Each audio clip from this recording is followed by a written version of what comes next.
গতকালকে গণমাধ্যমে একটি ভিডিও দেখার পর নিজের বিবেকের তাড়না থেকে কিছু কথা না বলে পারছি না। আমরা যারা বেসরকারি প্রতিষ্ঠান, বিভিন্ন কোম্পানি কিংবা গার্মেন্টস ফ্যাক্টরি শ্রমিকের চাকরি করি, আমাদের পুরো পরিবারটি কিন্তু তাকিয়ে থাকে আমাদের মাস শেষে ওই একটুখানি বেতনের দিকে। একজন গৃহিণী চিন্তিত মুখে বসে আছেন, বাড়ির মালিক এসে দরজায় কড়া নাড়ছেন, কিন্তু সেই বেতন দিতে যখন কোম্পানিগুলো 15 থেকে 20 তারিখ পার করে দেয়, তখন ওই পরিবারগুলোর অবস্থা কেমন হয় তা কি কেউ একবার চিন্তা করেছেন? দীর্ঘ 45 থেকে 48 দিন হাড় ভাঙ্গা খাটুনি কাটার পরেও যখন একজন মানুষ বেতন না নিয়ে খালি হাতে ঘরে ফিরে, তখন তার মনের অবস্থাটা কেমন হয়?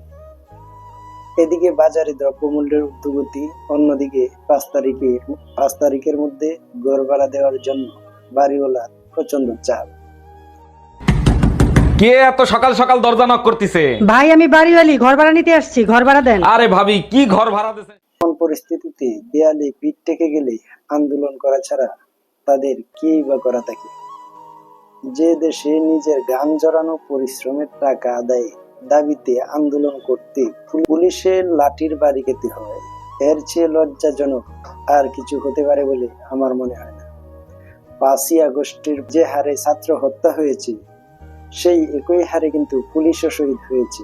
তবে গতকালকের ভিডিওটা দেখার পর পরিষ্কার বুঝতে পারলাম যে দেশের জনগণ কেন ছাত্র হত্যার বিচার চায়, কিন্তু পুলিশ হত্যার বিচার সেভাবে কেন চায় না।